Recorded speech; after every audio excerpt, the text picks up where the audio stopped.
Bismillahirrahmanirrahim. Alhamdulillahi Rabbil Alamin. Wassalatu wassalamu ala asyrafil anbiya'i wal mursalin. Nabiyina Muhammadin wa ala alihi wa sahbihi ajma'in. Assalamualaikum warahmatullahi wabarakatuh. So ngayon nakita insyaAllah, chapter 9 na tayo, alhamdulillah.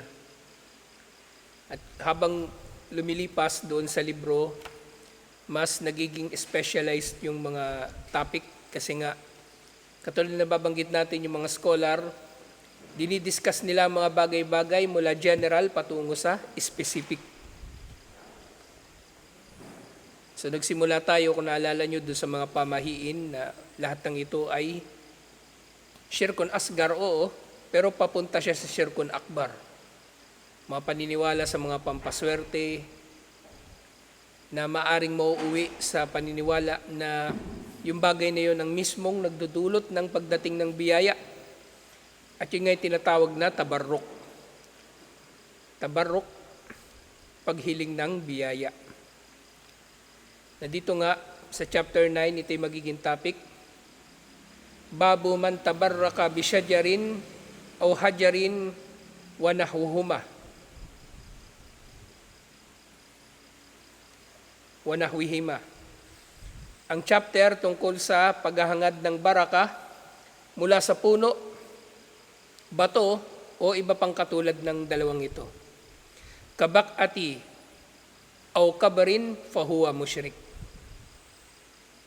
Sino man daw ang humingi ng biyaya sa puno, bato o iba pang katulad nito, katulad ng mga banal na lugar at libingan ng mga tao, o kahit libingan ng pusa, libingan ng hayop, kung gagawin itong banal ng tao, ba pinaniniwalaan nila yung pusa na nalibing doon, nagbibigay ng himala, shirk pa rin.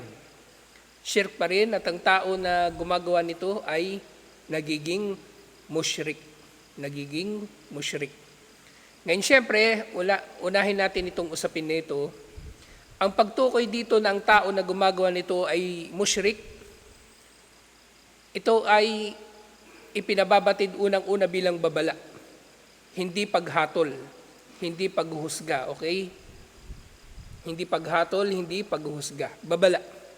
Babala na ibig sabihin, kapag nakakita tayo ng tao na ganito, na nagpaparangal o humihiling ng biyaya sa puno o sa isang bato, halimbawa inaalayan nila ito ng bulaklak, kandila, pagkain o ano pa mang bagay sa pag-asa na makakatanggap sila mula rito ng biyaya, ang tao na yan ay musyrik.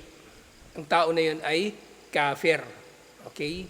Pero syempre, hindi ito para nga maghatol. Ito ay para magbabala o sa kanila, o mababalaan tayo sa pangkalahatan at upang tayo ay maobliga kumbaga na mangaral. Magbawal sa kasamaan at mag-utos ng kabutihan. Yun. Hindi para magpataw sa kanila ng parusang kamatayan bilang murtad o ano paman. Hindi ito ang tinutukoy dito sa kanila bilang mga musyrik. Na itong mga bagay na ito na dinadakila ng mga tao na humihiling sila ng biyaya dito, yung sample lang itong puno o bato. Maaring ito ay anumang lugar na ginawang banal ng tao o katulad ng mga libingan ng mga banal na tao na doon sila humihiling ng biyaya. Actually, hindi lang ito sample lang ito. Halimbawa niyan kabilang sa mga laganap na shirk, kahit sa mga Muslim, tinatangkilik ng mga Muslim. At syempre, mas laganap sa mga kuffar. Halimbawa nito yung yung mga lugar na dito daw di umano ay may nagpakita na aparisyon ng jinn o ng kung ano mang kinikilala nila na multo, nagpakita daw yung kanilang kinikilalang tao na banal na nagmulto daw doon na nagpakita. At dahil doon ginawa na nilang banal yung lugar na yun ay shirk. Yung mga wishing well, di ba? Wishing well, yung mga balon o fountain na hinuhulugan ng tao ng pera, na naniniwala sila kapag naghulog sila doon ng pera, matutupad yung kanilang panalangin, matutupad yung kanilang hiling. Yun ay technically tabarruk. Yun ay technically tabarruk. Sa Paris, sa France, so uso yung maraming mga fountains doon, mga water features na ganun yung naging paniniwala ng mga tao na kapag hinagisan mo ng pera, matutupad ng iyong panalangin. At actually, hindi lang ito nga ang anyo nito. Merong tulay doon na yung mga couple, either mag-asawa o magsyota, magkasintahan, nagsasabit sila doon ng padlock. Merong isang tulay doon, nakalimutan ko yung pangalan. Ng tulay. Sinasabitan nila yun ng padlock sa paniniwala na kapag nagsabit sila doon ng padlock, hindi sila maghihiwalay nung syota niya o nung asawa niya.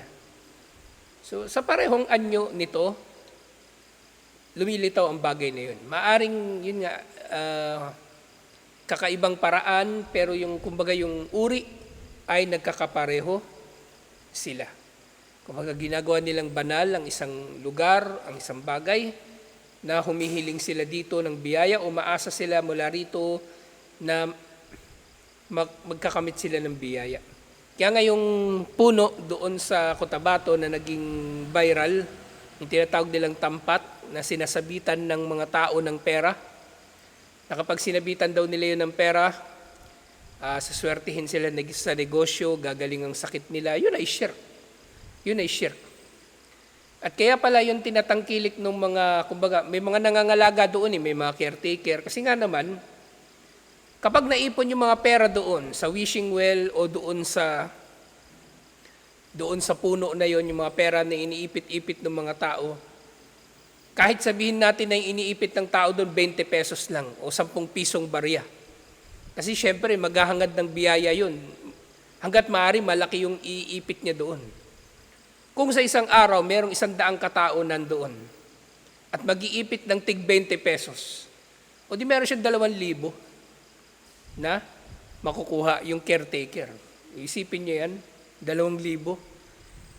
Yun doon sa France, yung sa Paris nga, yung isa sa mga parang naging wishing well doon, nilinis nila yun minsan. At yung nakolekta nila na mga coins at iba pang mga pera, iba-iba yung currency kasi na hinagis doon eh. Umabot din ng ilang libong euro ang halaga.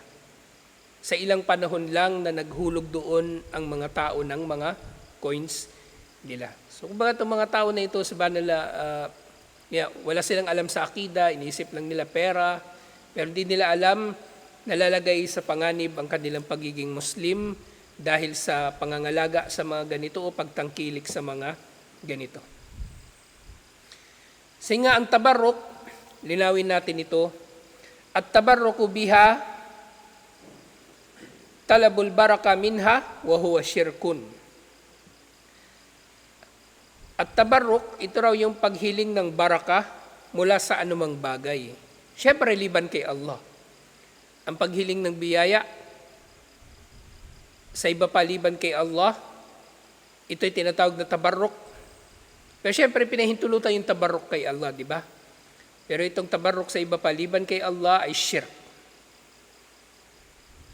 So merong ayah na sinabi ni Allah subhanahu wa ta'ala, check ka natin uli sa ano. Ito mahirap sa libro na ito, end notes kasi yung kanyang hindi footnote. Yung mga number ng aya nasa end notes.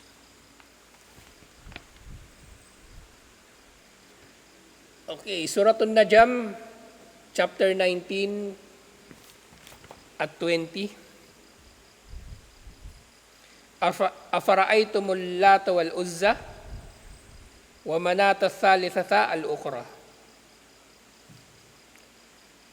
Nakikita ba ninyo sina Al-Lat at Al-Uzza, dalawa sa Panginoon o Diyos, dalawa sa mga Diyos na kinikilala ng mga Arabo noong panahon ni Propeta Muhammad sallallahu alaihi wasallam?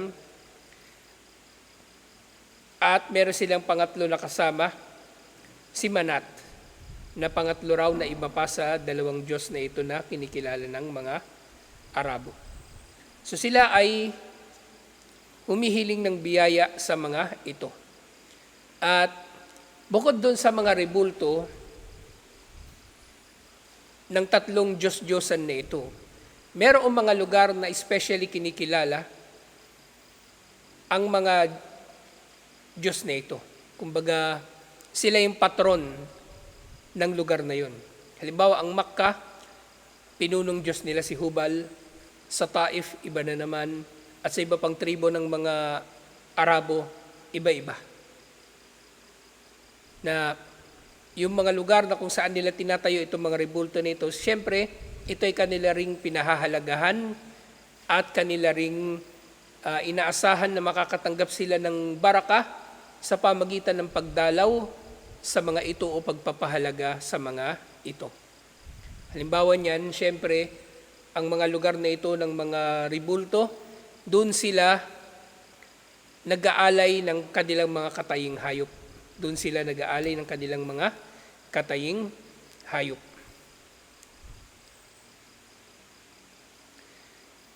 Sa itong tatlo na ito ng mga Diyos-Diyosan, sinasabi, Allat wal Uzza wa Manat asma'ul awthan. Kanal musyrikuna ya'budunaha fil jahiliyah. Ang tatlong Diyos-Diyosan na ito, sina Al-Uzza, Allat at Manat, ay tatlong mga rebulto na sinasamba ng mga musyrikun nung panahon ng jahiliyah. Panahon ng kamangmangan, panahon na bago pa lumaganap ang mensahe ni Propeta Muhammad sallallahu alaihi wasallam. Yaqulullahu ta'ala, akhbiruni an hadhihi al-aliha allati ya'budunaha min dunillah. Hal nafa'at aw darrat hatta takuna syuraka'a lillahi ta'ala. So, ang sinasabi ni Allah dun sa afara'aytumul Lata wal Uzza wa Manata thalithatal ukhra, sinasabi ni Allah, sabihin nga ninyo sa akin ang tungkol sa mga Diyos-Diyosan na ito, ang tungkol sa mga rebulto na ito na sinasamba nila liban kay Allah. Ang mga ito ba ay nagdudulot ng pakinabang o nagdudulot ng pinsala upang maging mga katambal ni Allah? So ito muli ay isang hamon ni Allah sa pag-iisip ng mga tao. Bakit yung sinasamba yan? May silbi ba yan? May silbi ba yung mga Diyos-Diyosan na yan? May kapangyarihan ba yan? May nagagawa ba yan sa inyo na mabuti o masama? Yun ang tanong ni Allah. So dagdag na paliwanag, ammal latu ala qiraatil ayah bitakfifit ta. So, ang basa pala dito, ammalati, afara'aytumul Lata.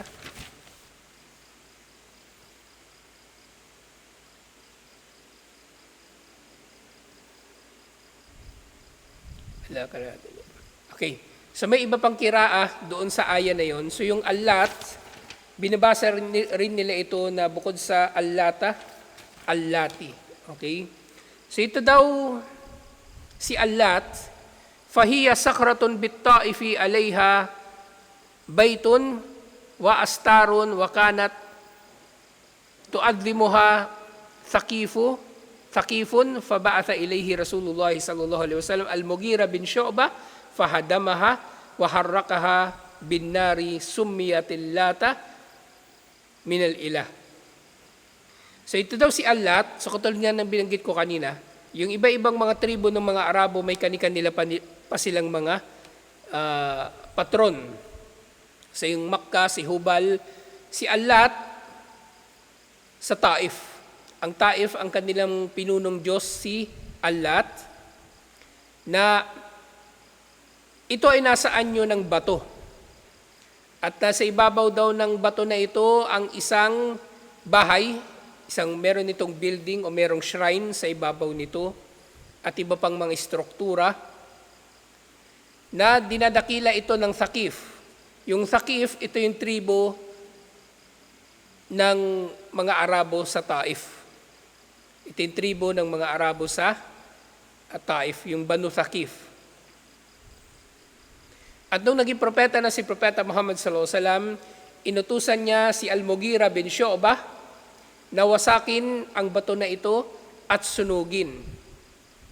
At ito nga ay pinangalanan ng mga tao noon bilang Allat, kumbaga yung salitang ilah, kumbaga na bago ng pronunciation, ginawa nilang babae, ginawa nilang Allat. Na mapapansin ninyo dito, bukod kay Hubal, ang natitirang mga Diyos-Diyosan ng mga Arabo ay puro babae. Yung mga pangalan na ito ay puro pambabae. Allat, Al-Uzza, at Manat. Lahat ito ay puro babae. So si Al-Mughira bin Syu'bah, may nangyari nung inutusan siya ni Propeta Muhammad sallallahu alaihi wasallam. Narinig ko lang din ito sa lecture.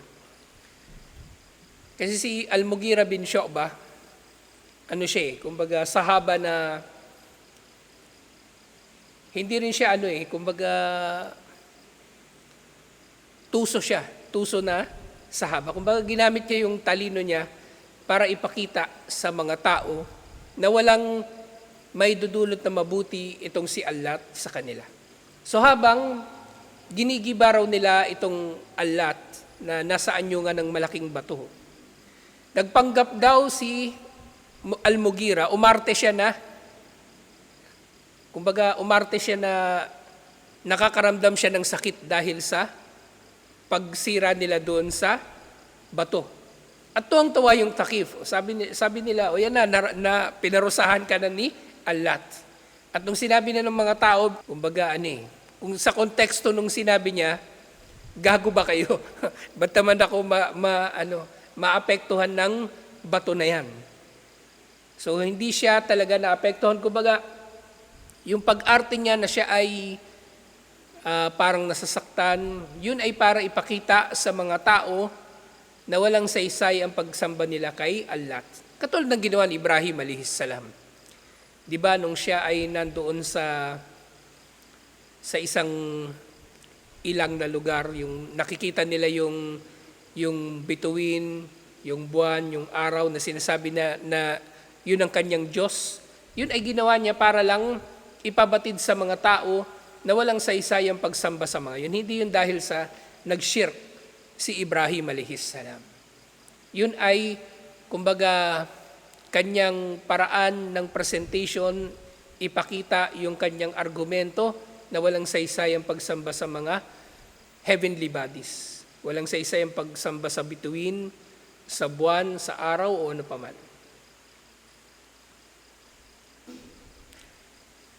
So yung Allat nga, kung ito ay binabasa bilang Allati, ang tinutukoy dito nga, ito na yung bato sa Taif, na patron ng Taif. Wa ala qira'atil aya bit tashdidi, at kung babasahin naman ng aya sa iba pang pagbasa, nang merong tashdid dun sa lam,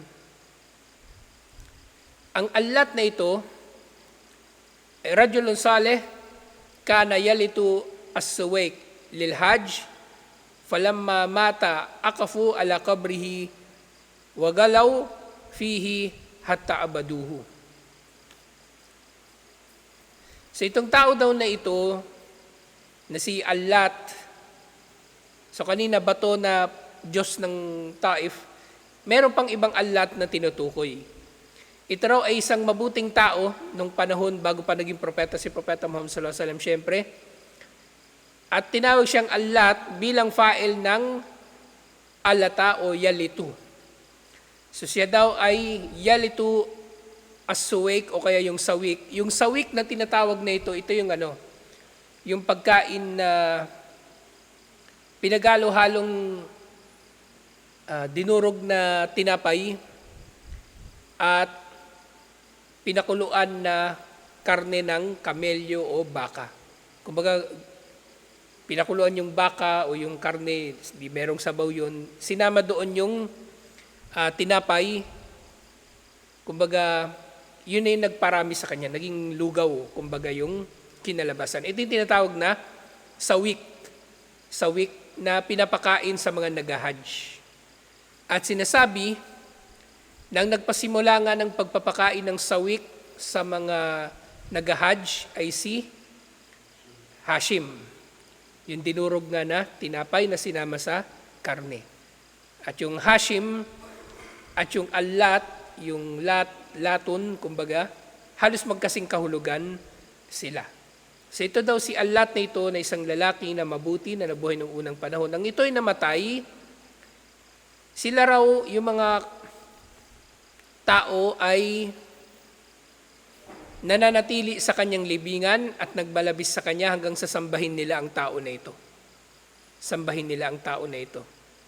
Wala munafatu bainal kaulain. At walang taliwasan nga sa pagitan ng dalawa na ito. Kasi pareho silang kinikilala ng mga tao bilang origin o yung mismong kumbaga katauhan ng Diyos na kinikilala nila na si Allah. So either ito ay maunawaan ng mga tao bilang bato o tao na nabuhay nung unang panahon, kapag tinukoy si Allah, ito siya. Kumbaga hindi na may iba pa sa dalawa na opinyon na ito at yun din wala rin namang kontradiksyon sa dalawang pananaw na ito. Si Al-Uzza naman sa kabilang dako. Si Al-Uzza, syajaratun fi wadi Nakhla bayna Makkah wa Taif. Ang Al-Uzza naman na tinatawag, so ito pa lang si Al-Uzza, yung origin niya, ito raw ay isang puno na nasa lambak. Sa Wadi Nakhla, ang pangalan ng lambak na ito ay Nakhla, sa pagitan daw ng Makkah at ng Taif. Sa pagitan ng Makkah at ng Taif. Kanat Quraysh, ta'buduha wa tu'adlimuha, faba'atha ilayha Rasulullah sallallahu alaihi wasallam, Khalid bin Al-Walid, yawma fathi Makkah, faqata'aha. Summiyat al-Uzza min ismillahi al-Aziz. So sinasamba raw ng Quraysh ang puno na ito, pero katulad ng sinasabi ng ibang mga historian, kalaunan itong mga Diyos na ito ay nagkaroon na rin ng representation na bato, kumbaga. Kasi bagaman yung origin ng Al-Uzza ay puno, syempre doon sa Makkah kinikilala din si Al-Uzza, ginawan nila ito ng hugis o anyo ng bato. Ginawa rin siya ng rebulto, kumbaga.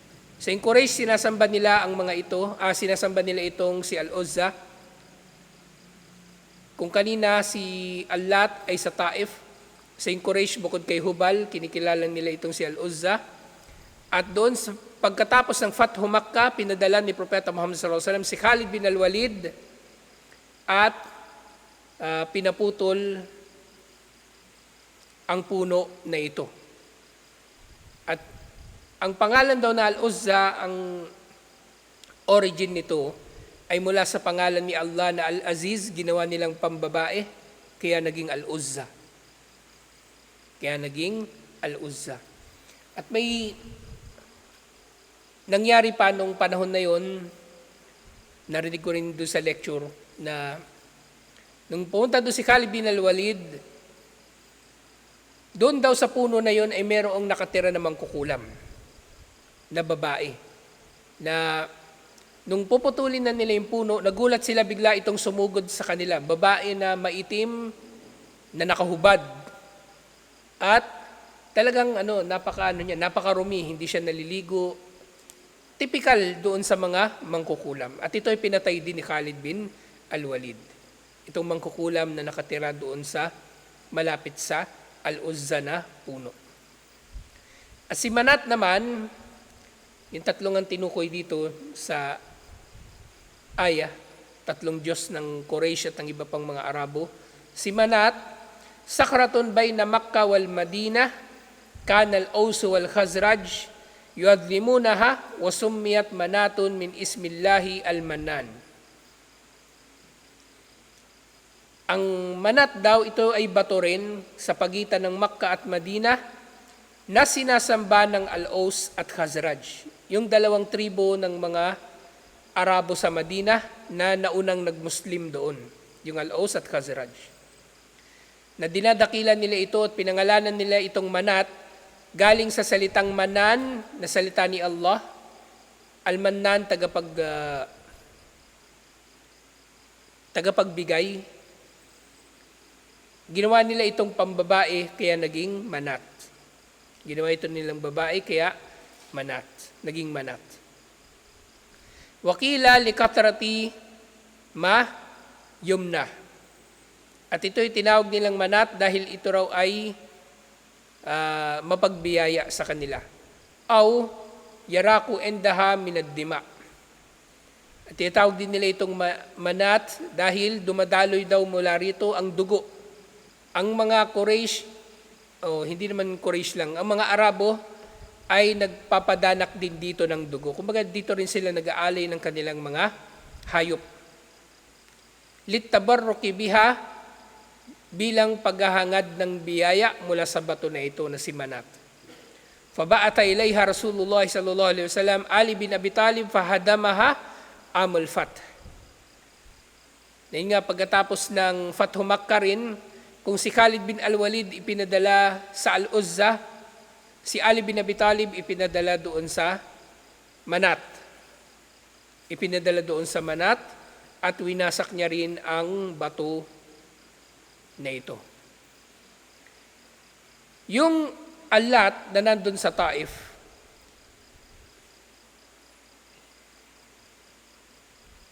kumbaga later on na siya nasira. Kasi nung Fathu Makkah, hindi pa Muslim ang mga taga-Taif. Later on na sila nag-Muslim. Kaya ang nauna na nawasak yung Al-Uzza at saka yung Manat. An natabarruka bisyajari wal hajar wal kubur min jinsi ibadatil musyrikin lihadil asnam. Ang paghahangad ng biyaya sa puno, bato, libingan, ang lahat ng ito ay mga uri ng pagsamba ng mga musyrikun sa mga rebulto o sa iba pang mga Diyos liban kay Allah, sa mga Diyos-Diyosan sa pangkalahatan. Faman fa'ala dhalika faqad syabahahum fi fi'lihim wa man tashabbaha biqaumin fahuwa minhum.